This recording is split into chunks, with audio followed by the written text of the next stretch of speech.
Olá, seja bem-vindo ao nosso blog O Espírito de São Francisco de Assis nas Fontes Franciscanas. Este é o nosso encontro 111º. Nós vamos comentar a admoestação de São Francisco de número 23, que se intitula Da Humildade. Eu irei ler o texto que o Frei Dorvalino Fassini escreveu a respeito desta admoestação. Francisco retoma aqui o tema da humildade, exposto já em parte nas admoestações 17 e 19, quando falou do humilde servo de Deus. Se o faz de novo, é porque sabe que estamos diante de uma virtude de suma importância para uma boa condução do discipulado cristão. De fato, sabemos, através de suas legendas, o quanto estimava esta virtude, a ponto de havê-la estabelecido como fundamento do edifício de toda a sua ordem e da vida de cada frade. Conferir a primeira vida de Tomás de Celano, número 38. A importância da humildade em nossa vida pode ser percebida quando olhamos as consequências de sua ausência, isto é, quando nos deixamos conduzir pelo caminho do seu oposto, o orgulho, a soberba. Facilmente seremos levados à queda, como aconteceu com as criaturas celestes, os anjos maus, bem como com o primeiro homem e tantos outros. Ao mesmo tempo, também e igualmente, retoma o tema da correção, que propôs na admoestação anterior, a 22. Vamos ao texto. Abre aspas. Bem-aventurado o servo que se acha tão humilde no meio de seus súditos como se estivesse entre seus senhores. Bem-aventurado o servo que permanece sempre sob a vara da correção. Servo fiel e prudente é aquele que, em todas as suas ofensas, não tarda em punir-se interiormente pela contrição e exteriormente pela confissão e satisfação da obra. Fecha aspas. Não é difícil entrever nessas poucas frases de Francisco o exemplo do próprio Cristo e suas exortações. Eu estou no meio de vós como aquele que serve. E aquele que entre vós quiser ser o maior, seja o vosso servo, e aquele que quer ser o primeiro, faça-se escravo de todos. Lucas 22, 27 e Marcos 10, 43, 44. Primeiro ponto da nossa reflexão. Bem-aventurado o servo. De novo, Francisco começa com essas duas palavras tão caras e significativas para a espiritualidade cristã: bem-aventurado e servo. Não é demais retomar nossas considerações assinaladas nos capítulos anteriores, acenando agora para novas facetas desta rica e insondável proposição evangélica. Bem-aventurado é a tradução do latim beatus, e que por isso também muitas vezes é traduzido por beato.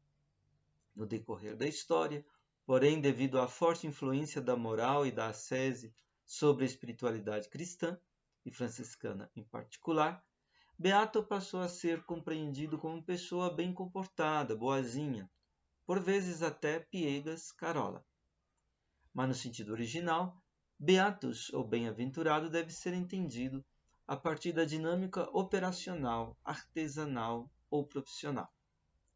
Assim, poder-se-ia traduzir beatus ou beato, e sua versão mais conhecida, bem-aventurado, como aquele que depois de uma longa caminhada ou trabalho acerca de sua vocação, profissão ou identidade, isto é, de sua vocação e missão, se tornou bom, competente, maduro.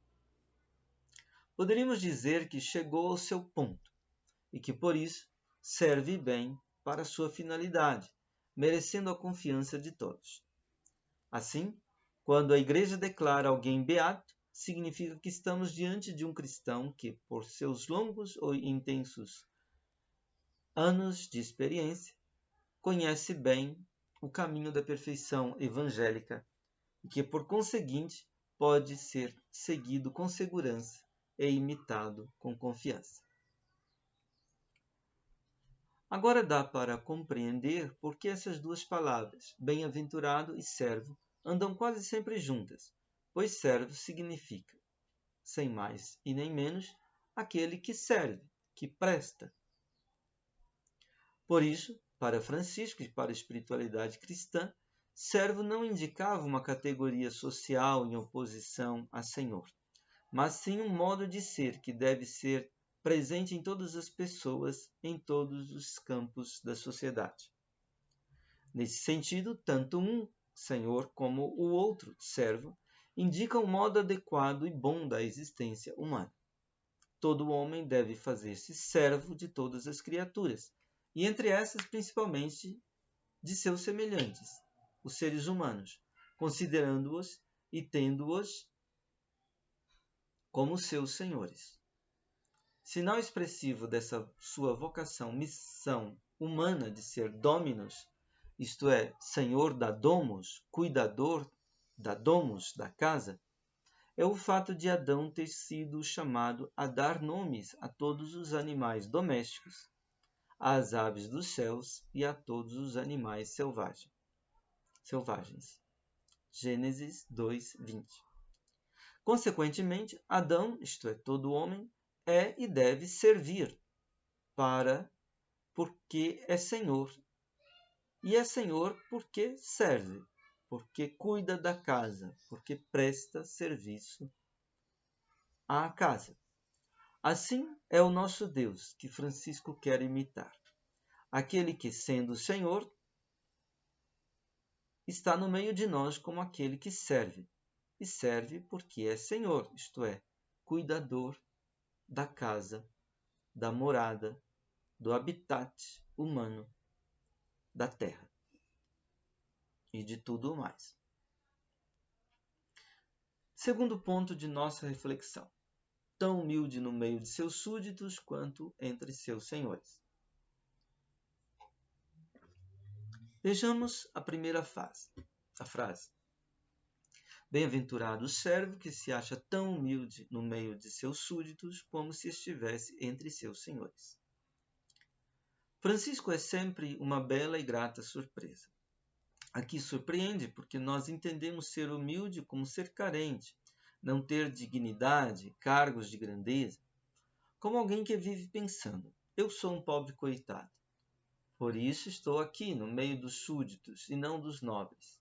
Mas um dia vou acabar com essa humilhação e me tornar importante. Se não for aqui, nesta vida será na outra. Já dissemos que Francisco, segundo Chesterton, foi alguém que viu as coisas de perna para o ar. Só que, com isso, ele as viu e as colocou em sua verdadeira posição. Em outras palavras, nós é que andamos de pernas para o ar. Somos como cidadãos daquele rei, Joãozinho anda para trás. Esse rei, para dominar seus súditos, estabelecera que em seu reino todos deviam andar para trás. Assim, de tanto andar para trás, com o tempo todos pensavam que assim seria o certo e que andar para frente seria o incorreto. Aplicando a lenda ao nosso caso, podemos dizer que de tanto considerar e seguir aquela forma ou compreensão decadente, adulterada da humildade, vista acima, com o tempo passamos a considerá-la como a certa e a correta. Por isso, Francisco, repetindo o mestre, diz que nossa verdadeira grandeza está em ser humilde, estar no meio dos súditos, como quem está no meio dos senhores. Ser humilde é ser grande, é ser senhor, no verdadeiro sentido da palavra senhor, aquele que cuida da casa.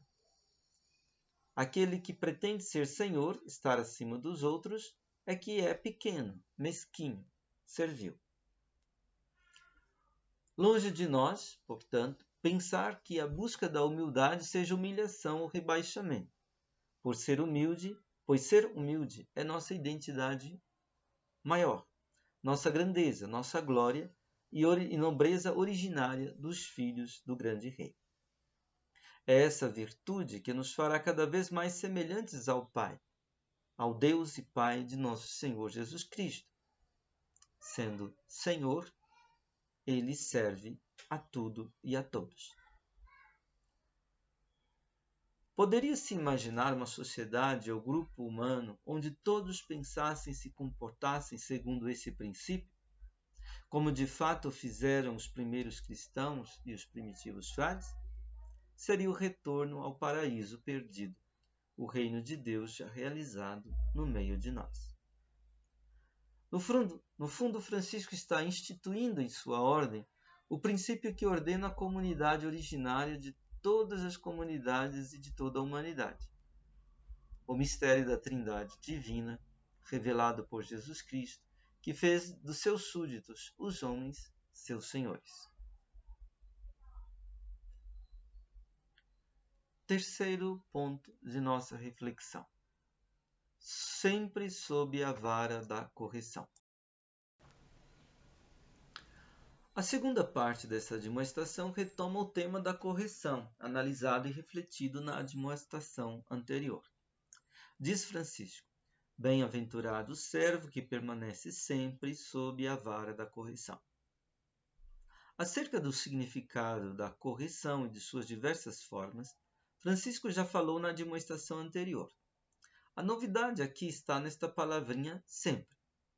Com esse advérbio, revela a importância e a necessidade que ele dava a esse exercício. Sempre significa sem interrupção, sem tréguas, em todas as questões e circunstâncias. No fundo, até o espírito de fidelidade à graça do seguimento de Cristo, que nunca, em hipótese nenhuma, deve ser esquecido ou abandonado. No fundo está esse espírito de fidelidade. Fidelidade indica o vigor de quem, a modo de mãe ou esposa, de pai ou esposo, é levado a entregar-se de corpo e alma, gratuita e generosamente, sempre de novo, sem porquê nem para quê, àquele ou àquilo que se tornou o tesouro de sua vida, tentando descobrir sempre de novo e melhor suas reais necessidades, a fim de bem servir. Sempre indica da mesma forma a prudência, isto é, a virtude que nos leva a conhecer e a praticar o verdadeiro bem de nossa vocação e missão e a buscar os meios adequados para bem realizá-lo. Indica também a prontidão com que o servo de Deus procura sua autocorreção.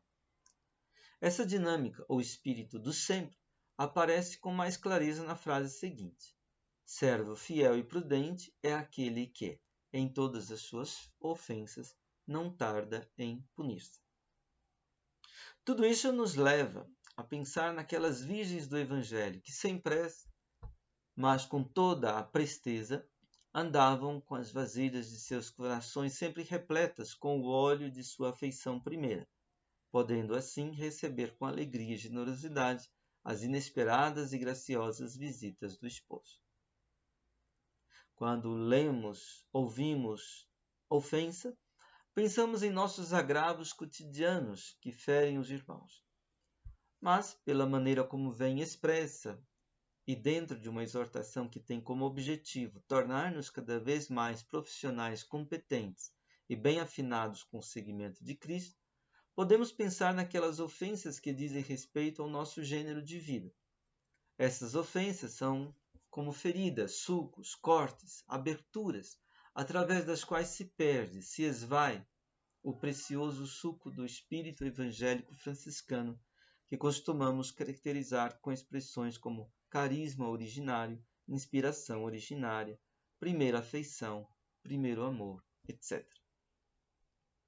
De fato, a palavra ofensa vem do latim offendo, verbo latino que significa, na linguagem da cavalaria, além de ofender, bater com a espada, abrindo cortes e ferimentos, por onde se esvai o sangue, a vida da pessoa. Por isso, nada mais natural e lógico neste caso, senão correr e depressa para fechar a ferida e estagnar o sangue. O mesmo, diz Francisco, devemos fazer também nós quando ofendemos nosso gênero de vida, nosso primeiro amor, o seguimento de Cristo, correr a fim de punir-nos. Na regra não bulada, Francisco enumera algumas dessas feridas. maus pensamentos, adultérios, fornicações, homicídios, furtos, avareza, maldade, fraude, impureza, mau olhar, falsos testemunhos, blasfêmias, insensatez. Conferir o capítulo 22 da regra não bulada. Em todas essas ofensas ou pecados, diz Francisco, é necessário não tardar em punir-se, isto é, fechar depressa essas feridas, a fim de que não fiquemos sem o bom vinho, o bom espírito de nossa identidade. Hoje, marcados pela forte carga de uma psicologia mais anímica que espiritual, nos repugna falar em punir-se. Francisco é diferente. Ele é religioso no verdadeiro sentido da palavra, isto é, um profissional de Deus e de suas coisas. Por isso, não tinha medo de falar e usar essas palavras fortes, pesadas e rigorosas, próprias de seu novo estado ou gênero de vida. O que será então punir-se na experiência evangélica e profundamente humana? Que fenômeno estranho é esse de só o humano poder ser proibido, obrigado e punido? Se um leão mata uma criança, não será jamais levado a um tribunal para ser julgado e punido. Todas essas palavras, tidas por nós como negativas, em verdade, estão falando de nossa grandeza, isto é, de nossa liberdade.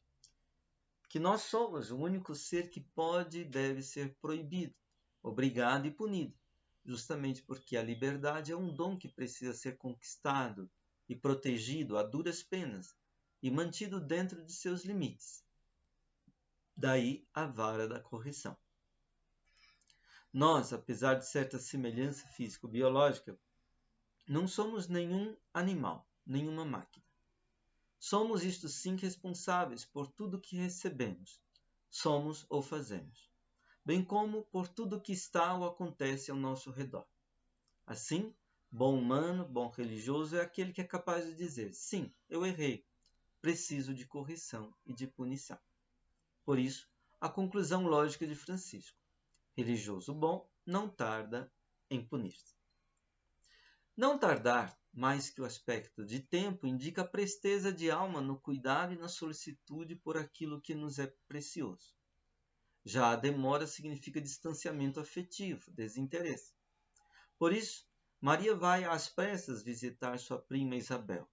Francisco larga de imediato o caminho da Puglia e volta depressa para Assis, a fim de descobrir a vontade de seu novo senhor. O amor sempre tem pressa.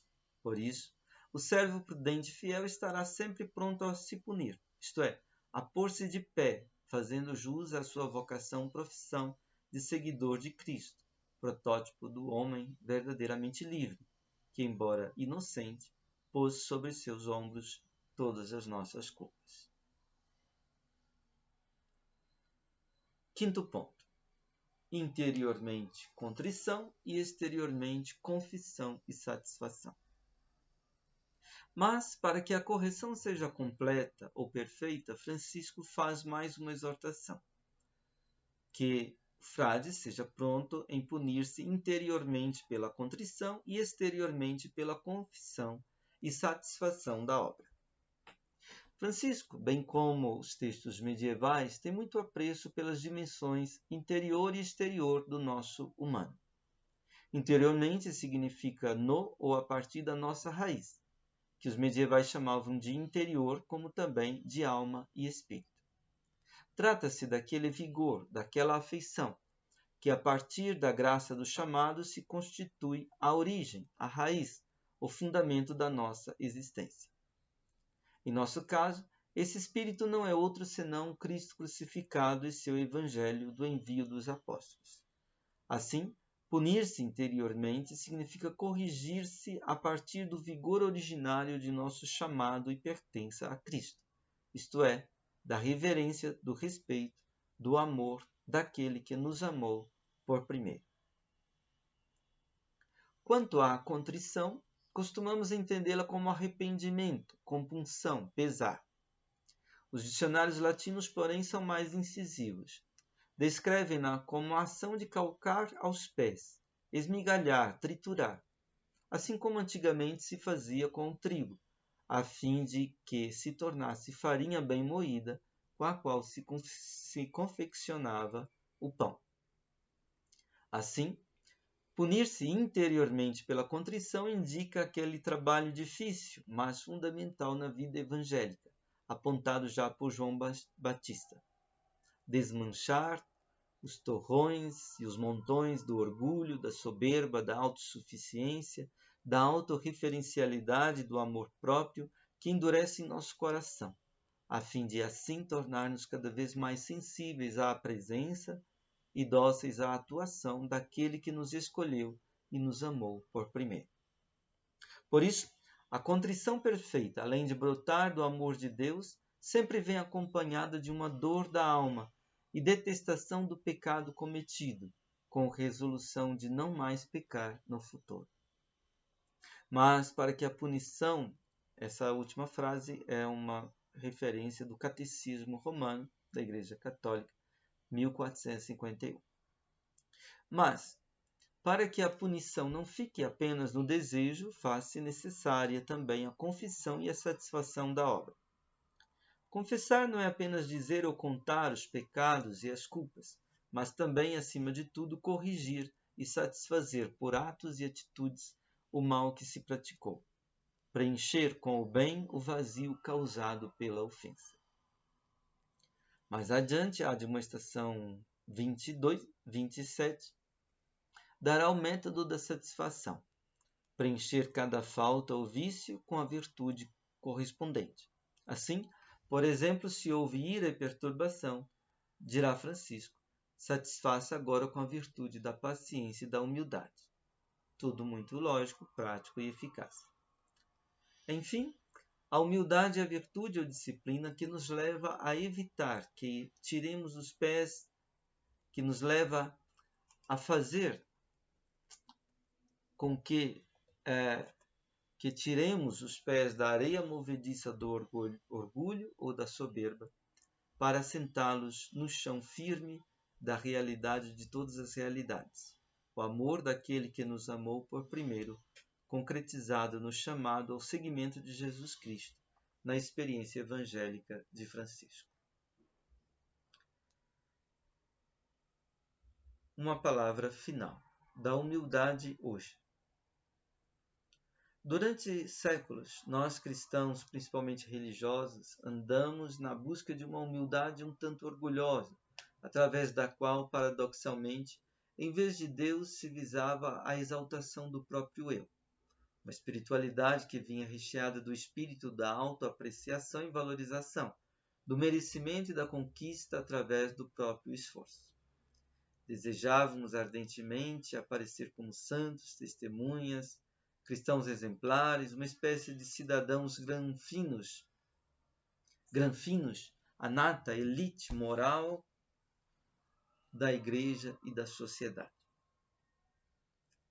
Papa Francisco forneceu uma chave interpretativa para saber se estou na busca da humildade evangélica ou de um tipo de humildade como essa, mundana, carnal. Ele diz: há uma marca, um sinal, o único, aceitar as humilhações. Humildade sem humilhações não é humildade. Humilde é o homem, a mulher, que é capaz de suportar as humilhações como a suportou Jesus, o humilhado, o grande humilhado.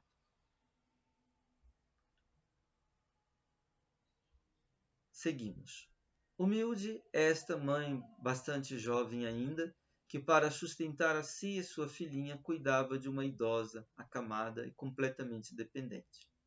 Chamava a atenção o zelo, a dedicação e a reverência que ela dedicava à sua doente. Parecia mãe cuidando de sua filha. Certa vez procurou o sacerdote, perguntando-lhe se ele não podia dar uma bênção para sua filhinha querida, que Deus lhe dera. O sacerdote olhou para os lados, mas não viu ninguém. De repente, ela tira da bolsa a fotografia de uma criança, paraplégica, e dizia: não é linda minha filhinha? Ela já tem 11 aninhos, feito semana passada. Infelizmente, faz 2 meses que o pai dela nos deixou. mas não tem problema não. Eu agora consegui esse emprego e com a graça de Deus vou cuidar bem e direitinho dela. Longe dessa jovem mãe qualquer sentimento de tristeza ou reclamação. Por que isso? Por que isso comigo? Ou que Deus é esse que me dá essa filha nesse estado? Mas ao contrário, feliz e alegre, não cessava de enaltecer as qualidades de sua filhinha. Ora, isso por acaso não é coisa, obra de Deus, o reino dos céus dos humildes e pequenos, porque agraciados e cuidados por Deus? Em louvor de Cristo. Amém. Muito obrigado pela sua atenção, pela sua paciência. Até a próxima. Paz e bem.